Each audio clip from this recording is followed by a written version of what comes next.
Whenever I come across Christians preaching the gospel in public, if you don't have foresight, you see them as spotless and pure, like they claim they are, but does the opposite inside, and that's hypocrisy, filled with heart of wickedness and hate in them, like those who brought them their faith. See, if you go down the history of how religion came about, honestly speaking, you will be very much ashamed to carry or to own a Bible, because you see that as a betrayal against your generations gone. Matter of fact, let me tell you a story. Story. For 40 years, a group of US doctors let hundreds of black men die just to see what would happen. They used them as lab rats. In 1932, the US Public Health Service, working with the Tuskegee Institute, started what they called the Tuskegee Study. They recruited 600 black men in Alabama. Most of them were poor and uneducated. They promised them free healthcare, food, even better insurance, but it was all a lie. 399 of those men had syphilis, but the doctors knew about it and never told them. Even after penicillin became the cure in 1947, they refused to give it to them. For 40 years, those government doctors watched those men suffer and die just to see how the disease could destroy the human body. Later in 1972, the truth was later exposed, but by then, dozens had died, wives were infected, and children were born sick. And like they always do, the US government later apologized, but the damage has already been done. Some of my followers who live in the US might know about this story. Bear it in mind that the one you caught them doing is the only one you know of, because there is more evil from where that one came from. This is the same way they distributed COVID-19 vaccines to Africa, to the next generation of blacks. Which I thought that those experiments were ours.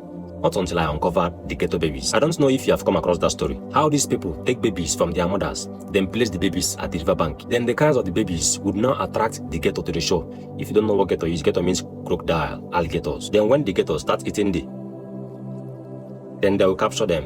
I'm actually doing this like this because I don't want to take this video down or ban my page. So this wicked act actually happened during slavery. And these people are the same people who brought you religion, and you think it's for your good. This is what the so-called educated and civilized Western nations did to your generations gone, and you sit there and think it's for your own good. People who committed a lot of genocides in this continent and still committing brought religion to you, and you think they care for you. Want to travel to their country, you will pay a lot of money just to get visa, and at the end, they will still deny you that visa. And these same people told you that heaven was real, and you believed it. Do you think if there was heaven, they will show us? They know we are the heaven, because Africa is so blessed to the extent that billions of years to come, we will never lack anything. They know this, and that is why they keep on taking and taking to better their barren land. And you still think they care for you, isn't it? My favorite verse in the Bible is Hosea 4 verse 6, which says that my people perish because of lack of knowledge. Look, Christian nationalists walk with mouths full of scriptures and heart full of hate. They actually want you to believe things they preach, but never do. That's why I call them hypocrites. See, don't tell me what you believe in. Show me how you treat people. Then I will tell you who you are. Because Yeshua didn't tell us to love our churches. He didn't tell us to love our doctrines and our creed. He didn't even tell us to love our scriptures. He told us to love our neighbors, and there was no exception on that commandment. Love thy neighbor regardless of race, class, gender, sexual orientation, or immigration stance. According to Barbara Brown Taylor, the one clear line I draw these days is this: when my religion tries to come between me and my neighbor, I will always choose my neighbor, because Jesus didn't command me to love my religion. But do you know what's interesting? Not once in the entire Bible did Yeshua ask us to worship him. All he asked is that we follow his message and live them. Love like he loved. Love the outcast. Welcome the stranger.